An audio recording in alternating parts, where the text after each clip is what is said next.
হঠাৎ নীরার জন্য। কবি সুনীল গঙ্গোপাধ্যায়।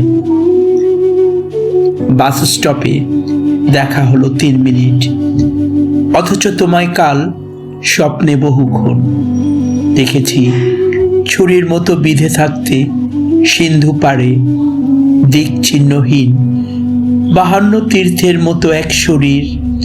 হাওয়ার ভিতরে তোমাকে দেখেছি কাল স্বপ্নে, নীরা ঔষধি স্বপ্নের নীল দুঃসময়ে। দক্ষিণ সমুদ্র দ্বারে গিয়েছিলে কবে, কার সঙ্গে? তুমি আজই কি ফিরেছ?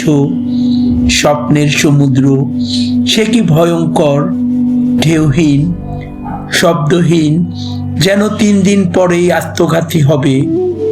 হারানো আংটির মতো দূরে তোমার দিগন্ত, 2 উরু ডুবে গেছে নীল জলে।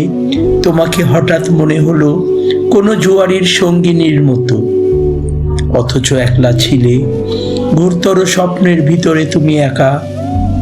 1 বছর ঘুমোবো না, স্বপ্ন দেখে কপালের ঘাম ভরে মুছে নিতে বড় মূর্খের মতন মনে হয়, বরং বিস্মৃতি ভালো। পোশাকের মধ্যে ঢেকে রাখা নগ্ন শরীরের মতো লজ্জাহীন আমি 1 বছর ঘুমোবো না, 1 বছর স্বপ্নহীন জেগে 52 তীর্থের মতো ও শরীর ভ্রমণে পুণ্যবান হব। বাসের জানালার পাশে তোমার সহাস্য মুখ, আজ যাই বাড়িতে আসবেন। রৌদ্রের চিৎকারে সব শব্দ ডুবে গেল। একটু দাঁড়াও, কিংবা চলো লাইব্রেরির মাঠে। বুকের ভিতরে কেউ এই কথা বলেছিল।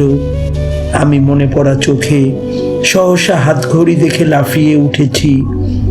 রাস্তা, বাস, ট্রাম, রিক্সা, লোকজন ডিগবাজির মতো পার হয়ে যেন ওরাং ওটাং 4 হাত পায়ে ছুটে পৌঁছে গেছি অফিসের লিফটের দরজায়। বাস স্টপে 3 মিনিট, অথচ তোমায় কাল স্বপ্নে বহুক্ষণ।